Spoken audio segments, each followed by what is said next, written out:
Welcome to the Akashic Reading Podcast, presented by AkashicReading.com, the place where you can learn to access your soul's wisdom, or at least stop digging the hole any deeper.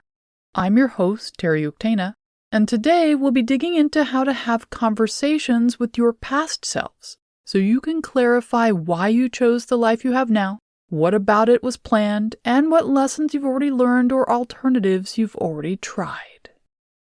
When we get stuck, can't figure out how to resolve things, or feel like we should be able to work through this if only we could remember how, or even get ourselves jump-started, accessing our past lives can be the solution. The past life records in our soul book are one of the most helpful resources we have available to us for retrieving the wisdom and skills we're looking for, or helping us problem solve how to acquire them. As everything we've ever done or been is recorded there in high fidelity, we can access experiences where we've already solved similar problems to what we're working through now. This loads the lessons learned into our DNA so we can just know them, much like Trinity in the Matrix learning how to fly a helicopter. They can also act like the whiteboard at work, with a list of all the things we've already tried and found aren't the solution. For any given situation, especially lessons we're working through, it's more than likely we've been working on them a while, and so have racked up experience in what not to do. Past lives, seen from a high overview or summary, can help us understand the bigger picture of what we're working through or on and lead us towards the solutions. One of the biggest problems people have when connecting with past lives is understanding what is being presented and why. Past life records work somewhat like ads on Google, Amazon, or Facebook. What we're interested in now, what we're working through, struggling with, or becoming, informs the information we see. The past lives will be presented are specifically geared to speak to us about our life now or respond to any request we have in our hearts and minds in the moment. As our minds are often out of sync with, well, a lot of things, what we see in retrieving past lives can create confusion as to what the purpose is for the experience once we've had it, or what we're meant to understand from it all. Those who delve into their own past lives rarely receive a random sample, general overview, or past life experience which is representative of the whole. Because the information is targeted to the now like a social media ad, the lives perceived will have similarities or themes and may not be representative of the person's cumulative past life experiences. If a person is accessing past lives for the excitement or infotainment of it all, they'll only get lives which are about how rich, important, or famous the person has been. If there aren't many lives like that, they'll get only one or two examples. If there are many, they could get a mashup, which can make things even more confusing both to the reader and the person. On the other hand, if the person is trying to discover what past life is influencing this current embodiment negatively, or what contracts and karma need to be resolved, then they could receive 3 different past lives where they died horribly in accidents, political struggles, or due to violence. These are usually 0.0001% of all the lives a person has lived, but are the most relevant to what the person is expecting and or looking for. Therefore, this is not an overview of who the soul has been in its entirety, not a statement that the majority of their lives have ended violently, not a statement about lessons to be learned, harm which needs to be addressed, or issues which are intruding into the now. However the information is being presented, from dreams provided by our guides, readings with Akashic readers, past life regression, or even spontaneous vision, the information is a response to our requests for help, support, and understanding, and is specific to each request. Past life records are immense. Each contains an instant-by-instant record of the entire life from conception to soul release. Most of this information is not only irrelevant to our current life, but also boring. Watching it would be as exciting and informative as watching paint dry. For this reason, and also because we can become quickly overwhelmed by the emotions and memories presented, working with one is somewhat like watching an extended trailer for a movie. It's as immersive as we're willing to let it be and still retain our connection to this life, but it's brief, giving us only the part of the narrative which is relevant to our issue or question.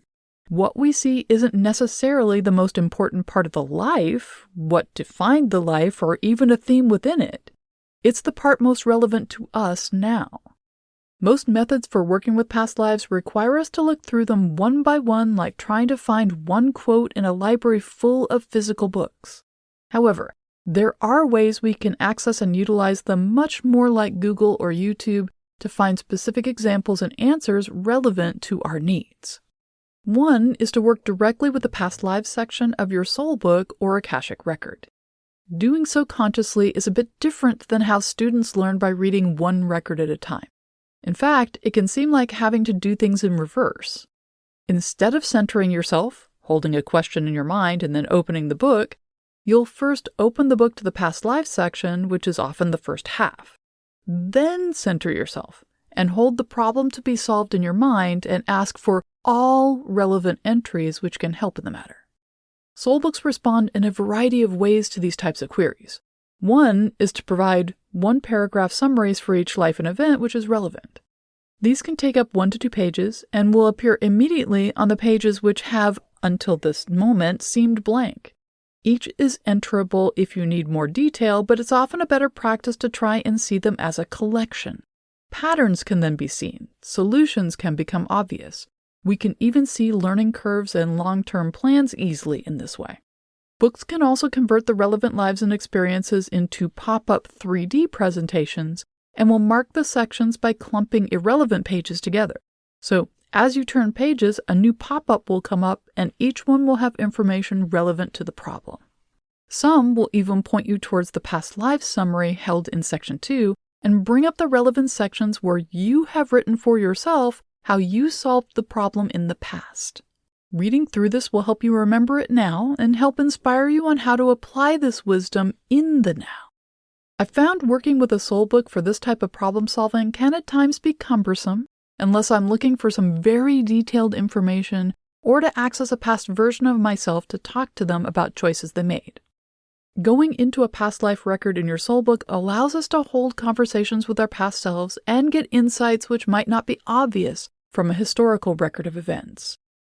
Most people's experience of reading a past life or entering into it is of going back and reliving it. You're once again your past you, and go through the events being viewed as if they're your now.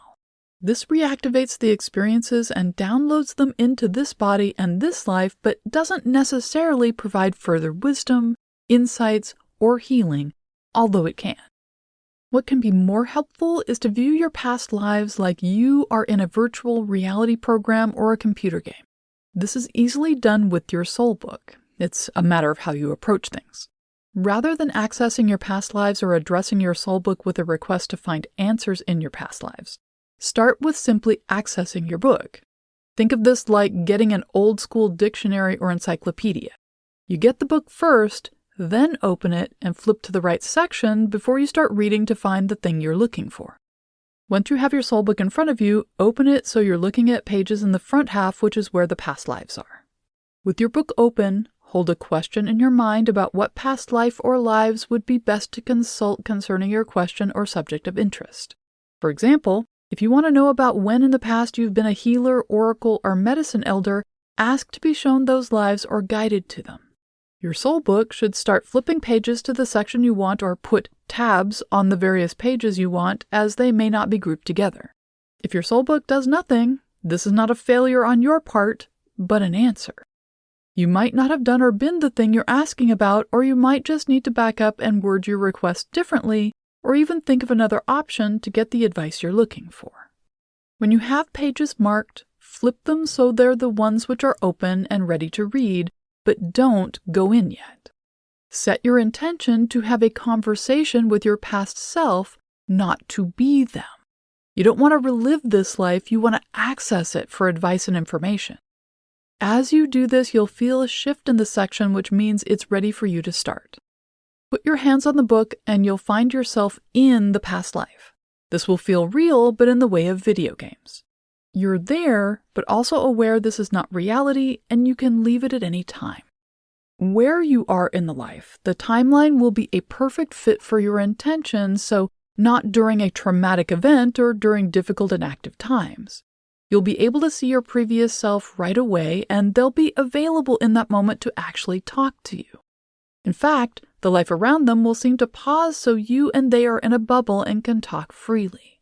Just like a character in a video game, your past self will know everything about the life they're living, but they'll have no understanding of your real life. They're not an oracle, your higher self, or some kind of guide. They are the complete you of that moment who is fully aware of their situation, the choices they are making in it, and why. For example, they can tell you why they chose to run away from a conflict and live apart from others rather than stay. Why they chose to give up a career for their family, fight in a war or not, have 11 children and die young, become an artist rather than a farmer, and so on and so on.